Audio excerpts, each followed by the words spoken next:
FTP நேயர்களுக்கு வணக்கம். இன்று நம்முடன் ஐயா ரவீந்திரன் சாமி எழுதியிருக்கார். வணக்கம் சார். வணக்கம் சார். நான் பாஜக தொண்டர்களுக்கு ஒரு விஷயம் சொல்லிக்கிறேன். சார் முதல்ல ஒரு ஆப்ஷன் சீமான ப்ரொஜெக்ட் பண்ணி ஒரு ஆப்ஷன் இருந்தாரு. இது சொல்லும் போதெல்லாம் ஐயோ அம்மான்னு பதறிட்டு இருந்தாங்க பலரு. ஆனா இந்திய தேதி வரைக்கும் அந்த ஆப்ஷன் தான் பிஜேபிக்கு ஒரு பெரிய லைம் லைட் வச்சுட்டு இருக்கேன். அதிமுக கூட்டணி கொண்டு வந்திருக்கு. நாளைக்கு சீட்டு பாஜகவுக்கு விஜயோட அதிகமாக கிடைச்சாலும் 41 சீட்ல அதிகமா கிடைச்சா அதுக்கு காரணம் அந்த சார் உருவாக்கிய அந்த ஆப்ஷன் தான். கண்டிப்பா மோடிக்காக சீமான முன்னிறுத்தி ஒரு அணியமைப்புங்கிறதுல எடப்பாடி ரேட்டில்டு, இவரு மிதுன் பழனிசாமி ரேட்டில்டு, அதனாலதான் உள்ள வந்தாங்க. ஏன்னா மோடிக்காக நாங்க செய்த சாதனை எவரும் செய்ய முடியாது. இப்ப கூட எடப்பாடி கூட்டணி முடிச்சிட்டா ரவீந்திர சாமி எப்படியே சீமான கன்வின்ஸ் பண்ணி அந்த அணிகளை கொண்டு போயிடுவாரு. எடப்பாடி நல்லாவே தெரியும். கண்டிப்பா சீமான் சிஎம்னு சொல்லி ஒரு அணி அமைக்கணுங்கிற நான் முயற்சி பண்ணிட்டு இருக்கேன். பட் சீமான் 214 போயிட்டாரு. பட் எடப்பாடி சான்ஸ் எடுக்க முடியாது. ஆமா, எடப்பாடி cannot take சான்ஸ். சீமான் மத்திய அரசு பாஜகவையும் காங்கிரஸையும் அடிச்சு 4 வரை அடிச்சு போறாரு. ஒரு வேளையில அண்ணாமலை ஆர்டி டீம், இங்க ஆல் இண்டியா டீம் எல்லாம் சேர்ந்து சசிகலாவை யார் வீழ்த்தினாங்கிறது எல்லாத்தோட எடப்பாடி பழனிசாமிக்கு தெரியும். அவர் ஒன்றும் 2021 சசிகலாவை கூட்டணியில சேர விடாம தடுக்கல. எங்க இருந்து பண்ணாங்க, யார் பண்ணாங்கிறது, அவர் எப்படி பண்ணாங்க அவர் தெளிவா தெரியும். அதே லைனப்புக்குள்ள நாங்க பண்ணிடுவோம்னு அவருக்கு ஒரு பதட்டம் இருக்கிறதுனாலதான் போல்டா மக்களவை தேர்தலே வராத ஐயா எடப்பாடி பழனிசாமி சீமான ப்ரொஜெக்ட் பண்ணிடுவாங்கன்னு அச்சப்பட்டு தான் வந்தாங்க. யோ எல்லாமே மீறி தாயா சசிகலா விஷயத்துல ஜெயித்தோம். ரங்கராஜ் பாண்டே உண்மையை ஒத்துக்கிட்டு பேசுப்பா, உன்னெல்லாம் நான் அதுல ரெகனைஸ் பண்ண விரும்பல. திராவிட கட்சி எழுத்தாளர் முத்துக்குமார் அவர் இருக்கும்போது என்ன பேசுன தம்பி நீ, நான் என்ன பேசுனேன் தம்பி, கவர்னர் வரமாட்டாருன்னு சொன்ன தம்பி, நீ ஏதோ எல்லாம் முடிச்சிட்டு டெல்லி நீ தான், ஜெயலலிதாவை நீ தான் பேசுன தம்பி. உன்னை நான் பெருசா சொல்லல. குருமூர்த்தியே மீறி அதுல ஜெயித்திருக்கோம், சுப்பிரமணிய சாமியை மீறி ஜெயித்திருக்கோம், இல கணேசனை மீறி ஜெயித்திருக்கிறோம், ராஜா ஜெயித்திருக்கோம். தம்பி நீயும் பெரிய ஆளு தான், உன்னை நான் குறைச்சி மதிப்பிடல. நீ உன் துறையில நல்லா வளரணும்னு மனசார நினைக்கக்கூடியவன் தான். உன்னையும் மீறி ஜெயித்திருக்கேன் தம்பி. இந்த ஆணவத்தை விட்டுட்டு ஆர்டி ஜெயித்தாங்கிறத அக்செப்ட் பண்ணிட்டு ஆர்டி இப்ப முயற்சி பண்றான். இதுல எப்சன் பட்ஸ் நிறைய இருக்கு. நான் இப்ப கடவுள் அருள் இருந்தா தான் ஜெயிக்க முடியும். அன்னைக்கு மோடிக்கு மைண்ட ரூல் பண்ணணும். சசிகலா நடராஜனை கிராப் டவுன் பண்ணிட்டாரு. குருமூர்த்தி கருத்தும் சாக்கடை ஜலம்னாலும் வீடு தீப்பற்றி இருப்பது ஒண்ணு நினைக்கல. இவரு ரங்கராஜ் பாண்டே யாருமே அங்க குறுக்க மறுக்க ஓடியும் ஒண்ணு நடக்கல. இன்னைக்கு அப்படி இல்லை. இன்னைக்கு சோமன் இப்சன் பட்ஸ் இருக்கு. பட் இது சீமான சிஎம் கேண்டிடேட் என்டிஏ மோடி சொல்லுவாருங்கிறதுல பார்லிமெண்ட்டுக்கே வராத எடப்பாடியை விழ வச்சிருக்கிறோம். நேர்மையா துக்ளக்ல அதை எழுதியிருக்கணும், நேர்மையா தினமலர்ல அதை எழுதியிருக்கணும், நேர்மையா சாணக்கியாவில் ஒரு போட்டிருக்கணும். எங்க அண்ணன் ரவீந்திரன் துரைசாமி தான் கொண்டு வந்தாருன்னு. நீங்க பொறாமையில புழுங்குறீங்க. 21 பட்ட அடியில உங்களுக்கு இன்னும் அதை மூச்சு விட முடியல. இதுதான் உங்க நிலைமை. பட் நான் ஐ cannot do and do things. But நான் மூவ் பண்றேன். ஒன்னு அரசியல் விமர்சகர் மட்டும் இல்ல, பிளேயர். 26ல நான் பிளே பண்றேன். என் பிளே கடவுள் அருள் இருந்தா ஜெயிக்கும். பட் எஃபர்ட்ஸ் நெவர் ஃபெயில்னு 21 மாதிரி பிளே பண்றேன். அன்னைக்கு 21ல என்கிட்ட தோத்தவங்களை கூட இன்னைக்கு எனக்கு ஆதரவா, என் முயற்சிக்கு ஆதரவா நான் எடுத்து பிளே பண்ணுவேன். சரி, ஓகே. காட்ஸ் வில் நடக்கட்டும் சார். இப்போ ஸ்ட்ரெயிட்டா ஒரு விஷயம் சொல்லுங்க சார். ஒருவேளை அதிமுக பாஜக தாவேகா கூட்டணி வர மாதிரி இருந்தானா அப்படிப்பட்ட ஒரு அணியை ஸ்டாலின் விரும்ப வர மாட்டார். ஸ்டாலினுக்கு விஜய் தனிச்சு நிற்கிறதா லாபம். ஏன்னா விஜய் தனிச்சு நின்னாதான் எடப்பாடியை பலகீனப்படுத்த முடியும். கமல்ஹாசன் விஜயகாந்த் பலகீனப்படுத்தின மாதிரி எடப்பாடியை தான் ஆளா விஜய் பலகீனப்படுத்துவார். ஏன்னா விஜயை பத்தி எதுவும் பேசாதீங்கன்று கட்சிக்காரரே அந்த விஜய் வீடியோ போறதுக்கு முன்னாடி நீங்க சமூக வலைத்துல எதுவும் பேசாதீங்க அந்த ரொம்ப கவனமா ஸ்டாலின் பண்ணாரு. இல்ல பட் மோடி பிரியங்காவை ட்ரீட் பண்ண மாதிரி தான் ட்ரீட் பண்றாரு. பட் அவர் கையை மீறி பல விஷயங்கள் விஜய் அந்த பக்கம் போற மாதிரி தெரியுது. இல்ல, விஜய்க்கு 3 ஆப்ஷன் இருக்கு, பல ஆப்ஷன் இருக்குது. பொலிட்டிக்கல் ஆப்ஷன் எடப்பாடி தலைமையில போறது. பிஜேபி அவரு அதுல தள்ளி வச்சுதான் பார்ப்பார். பிஜேபி காரங்க தான் அவரை பார்ப்பாரு. அவர் எடப்பாடிக்கு 20% மதிச்சு அதுலதான் போவார். 1 தனிச்சு போறது. 2 எண்ட் ஜஸ்டிஃபைஸ் தி மீன்ஸ். ராகுல் காந்தி ரூட்ல புதுச்சேரி சீஃப் மினிஸ்டரோ அல்லது காங்கிரஸுக்கு கை சின்னத்துல இவருக்கு ஆதரவாளர்களுக்கு ஒரு 10 சீட்டோ வாங்கிட்டு போகக்கூடிய 3வது ஆப்ஷன் இருக்கு. சரி, ஓகே. ஏன்னா இது சேஃபான ஆப்ஷன். இது சினிமாவுக்கு பாதிப்பு இருக்காது. கொள்கை எதிரிய இது பண்ண மாதிரி இருக்கும். அரசியல் எதிரிய ஒன்றும் பண்ண முடியாதுன்னு அதுல காம்ப்ரமைஸ் பண்ண மாதிரி இருக்கும். ஸோ இங்க போனா கொள்கை எதிரிகிட்ட காம்ப்ரமைஸ் பண்ணி தோத்து தான் போகும்.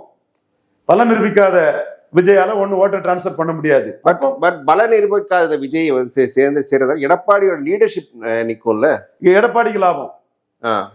எடப்பாடிக்கு லாபம். ம். அதனாலதான் நாங்களே விஜய் எப்படியாவது தனிச்சு நிற்க மாட்டாரா நாங்க நினைக்கிறோம். நாம் தமிழர் சீமான் முடியாதுன்னா அதுக்குள்ள தகுதி கிடையாது, அதுக்குள்ள எண்ண ஓட்டம் கிடையாது, ஒரு மன உறுதி கிடையாது, ஒரு ஒரு கொள்கை பிடிப்போ லட்சிய வெறி எதுவும் கிடையாதுன்னா நிற்க மாட்டாப்புலன்னு சீமான் சொல்றாரு என்கிட்ட. அதனாலதான் விஜயும் சீமானும் கம்பேர் பண்ணி போகும்போது தூசு அப்படின்னு தூசுன்னு தட்டி விடுறாரு. யாரு? பாண்டே கலை தான் தூசுன்னு தட்டி விடுறாரு சீமான். இல்ல இப்போ விஜயோட பலவீனம் இப்ப எல்லாருக்குமே தெரிஞ்சிருக்கு. பட் இந்த சமயத்துல ராகுல் காந்தி பேசுறது தான் பலரும் ஒரு ஆச்சரியத்துக்கு. ராகுல் காந்தி பீகார் தேர்தல், இங்க இந்தியா எலெக்ஷன்ல இஷ்யூஸ் எல்லாமே தாண்டி விஜய் கிட்ட பேசுறதுன்னு அவசியம் என்ன? விஜய் என்டிஏக்குள்ள போகாம ஸ்டாலினை கன்வின்ஸ் பண்ணி புதுச்சேரி சிஎம் இது கூட விஜய் கொடுக்கலாம், அல்லது விஜய்க்கு ஆளு புஷி ஆனந்த் கூட கொடுக்கலாம் அவங்க. சரி, ஓகே. நான் புதுச்சேரியில யார் சிஎம்மா வரணும்னு சொன்னா என்டிஏ சிஎம் ரங்கசாமி தான் வரணும்னு சொல்லுவேன். நாராயணசாமியா ரங்கசாமி வரணும்னா ரங்கசாமி தான் வரணும்னு சொல்லுவேன். எங்க அன்னையில இருந்து இன்னைக்கு வர நாராயணசாமி ரங்கசாமிக்கு ஆதரவு நம்ம பேசிட்டு இருக்கிறோம். கடைசி தடவை போய் பார்த்துட்டு வந்தோம், ரொம்ப மகிழ்ச்சியா இருந்தாரு. என்டிஏல இருக்கிறாரு. பட் அவங்க என்டிஏக்கு எதிராக நாராயணசாமிக்கும் ராகுலுக்கும் நல்லா இல்லை. அப்போ தாவேக்காவுக்கு புதுச்சேரி சிஎம் வந்து கொடுக்கலாம, விஜய் இருக்கலாம், அல்லது விஜய் சார்பா புஷி ஆனந்த் கூட அது கொடுக்கலாம, இங்க இந்தி கூட்டணிக்குள்ள கொண்டு வரலாம. ஏன்னா சில பேர் வந்து கற்பனையா திமுக காங்கிரஸ் தாவேக்கா அணின்னு பேசிட்டு இருக்காங்க. அது நடைமுறை. நீங்க தான் அதுவும் நீங்க சொன்ன பாயிண்ட் முதல்ல பேசுறேன். திமுக 22 எம்பி எவ்வளவு முக்கியம் தெரிஞ்சுக்கோங்கன்னு நீங்க சொல்லிதான் அதுவும் சில பேர் பேசுறாங்க. பட் காங்கிரஸ் தாவேக்கா எப்படிங்க அன்டெஸ்டட் நாட் ப்ரூவ்டு விஜய் நம்பி எப்படிங்க காங்கிரஸ் போகும்? இது இப்ப இது பேச்சு வரனால சீமான் அடிச்சுட்டாப்ல. காங்கிரஸுக்கே 2% தானாடா. நீங்க காங்கிரஸ் கூட அந்த டெல்லி அதிகாரத்துக்காக தான் காவேரி, கச்சத்தீவு, முல்லை பெரியார்லாம் எம்ஜிஆர் கருணாநிதி விட்டு கொடுத்தாருன்னு விஜயும் சேர்த்து போட்டு அடிக்கிறதுக்கு ஸ்டாலின், எடப்பாடி, எம்ஜிஆர், ஜெயலலிதா இதோட கொசுருவா விஜய்க்கு 2 அடி கொடுத்து டெல்லிக்குள்ள டெல்லியை எதிர்நோக்கி டெல்லி பாதுஷாவோட கட்டளைக்காகவும் கருணைக்காகவும் காத்திருக்கக்கூடியவங்கன்னு விஜயும் சேர்த்து போட்டு சீமான் அடிக்கிறாப்புல. இல்ல இப்போ அப்போ ஒருவேளை 2%ங்கிறாரு ஓட்டு. சரி, ஓகே. இன்னொரு பாயிண்ட் ஆஃப் வியூ, விஜயுடன் பேசுவதால் திமுக வந்து பவர் பாலிடிக்ஸ் பண்ணலாம், ஸ்டாலினோட மனவழியை டெஸ்ட் பண்ணி கொஞ்சம் எக்ஸ்ட்ரா சீட்ஸ் வாங்கலாமான்னு நினைக்கலாம். அது தப்பே இல்லையே. இப்ப நீங்க அவங்க சசிகலாவை காட்டி வாங்கணும்னு நினைச்சாங்க, நடக்கல. எடப்பாடியை காட்டி வாங்கணும்னு நினைச்சாங்க, விஜய் காட்டி கூட வாங்கணும்னு நினைக்கலாமே. அப்போ உள்ளுக்குள்ள வந்து நான் இல்லைங்க அவரே நம்ம கூட கொண்டு வரதுக்கு தான் பண்றேன்னு கூட ஸ்டாலினும் ராகுலும் பேசியிருக்கலாமே. எந்த இடத்துலயும் ஸ்டாலின் வந்து விஜயை குறை சொல்லலையே. விஜய் தானே ஸ்டாலின் மேல சினிமா டயலாக் மாதிரி நாடகீய பாணியில் சிவாஜியை பற்றி தான் அந்த குற்றச்சாட்டு வரும். சிவாஜி மாதிரிப்பட்ட ஒரு தலைவரான விஜயும் நாடகீய பாணியில ஸ்டாலினுக்கு சவால் விட்டுட்டு இருக்காரு. ஸ்டாலின் ஒரு குழந்தை மாதிரி தானே ட்ரீட் பண்றாரு. எடப்பாடி தானே எதிரியா ட்ரீட் பண்றாரு. எடப்பாடியை ஸ்ட்ரெங்தன் பண்ணதுக்கு ஸ்டாலின் போகாம தடுக்கிறதானே ஸ்டாலின் பாக்குறாரு. ஏன்னா இப்போ எடப்பாடி விஜய் ஸ்ட்ரெங்தன் பண்ண போகாம தடுக்க தானே ஸ்டாலின் பாக்குறாரு. இப்போ பிஜேபி எப்படி ஒரு ஹெட்ரோஜினியஸ் என்டிட்டியோ, Congress very very heterogeneous entity. இப்போ திருச்சி வேலுசாமி மாதிரியெல்லாம் எங்களுக்கு ஆப்ஷன்ஸ் இருக்குன்னு சொல்றாங்க. செல்வப்பிரந்தி என்ன பேசுறதுன்னு தெரியும் இருக்குங்க. இது சம்பந்தமா இல்லாம கேரளால விஜய் ஓட்டு இருக்கு, நீங்க அங்க போலாம். தமிழ்நாட்டுல சட்டமன்றத்துக்கு காங்கிரஸுக்கு 2% ஓட்டு தான் இருக்குன்னு தம்பி சீமான் நெத்தி அடியா காங்கிரஸை காலி பண்ணிட்டாரு. இந்த காங்கிரஸ் கிட்ட டெல்லி அதிகாரத்துக்காக விஜய் போனாருன்னா அவரு கச்சத்தீவு அது இதுன்னு எல்லாத்தையும் சேர்த்து அந்த குடுவைக்குள்ள 5-6 இறந்து போன தலைவர்கள், உயிரோடு இருக்கிற தலைவர்கள் கூட ஒரு சின்ன ஒரு சம்சாவாட்டு விஜயம் சேர்த்து வச்சு அடிக்கிறாரு சீமான். சாதாரண ஆளா சீமான்? ஒருவேளை சிரஞ்சீவி காங்கிரஸ்ல மர்ஜ் பண்ண மாதிரி விஜய் காங்கிரஸ் மர்ஜ் டிவிக்கு அதுக்கு வாய்ப்பு இருக்கா? அதோட ரிட்டர்ன் ஆகி போறது நல்லது. அதுவும் ஒரு நல்ல ஆப்ஷன் தான். ரஜினி மாதிரி ரிட்டர்ன் போறது நல்லதுதான். இப்ப விஜய்க்கு என்ன பிரச்சனைன்னா, ஜனநாயகம் படத்துக்கு சிவகார்த்தியனுக்கு பராசக்தி செக்கா வர்றது அவரு. இப்போ ஒரு மர்ஜ் பண்ணா இன்னைக்கு இல்லைன்னா நாளைக்கு காங்கிரஸ் இங்கே ப்ரொஜெக்ட் பண்ணல. ஃபார்பெட்ச் சிம்பிளா பண்றீங்க நீங்க. காங்கிரஸ் தமிழ்நாடு ஸ்ட்ரெங்தனா கூட நினைக்கிறீங்க. உண்மைதான். அதுல எனக்கு மாறுபட்ட கருத்தே இல்லையே. எங்களுக்கு கோபமே 10 சீட்டு 40 சீட்டு வர்றதான கோபம். we are not anti Stalin. Tughlaq சத்திரியன் குருமூர்த்தி கிட்டே நான் சொல்றேன், இவரு தினமணி வைத்தியநாதன் சொல்றேன், தம்பி ரங்கராஜ் பாண்டியட்டையும் சொல்றேன், எல்லாத்துக்கிட்டையும் வெளிப்படையா சொல்றேன்.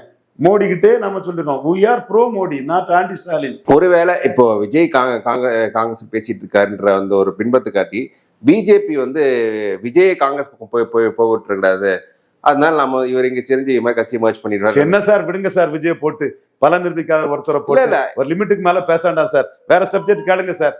சீமான் என்னென்னலாம் விஷயம் பண்ணி எடப்பாடியை பலகீனப்படுத்தாரு கேளுங்க சார். 1/2 மணி நேரம் உங்களுக்கு தரேன் சார். விஜய் பற்றி பேசுற போதும் sir. Enough is enough. Let him prove himself. அதோட எனாஃப் சார்.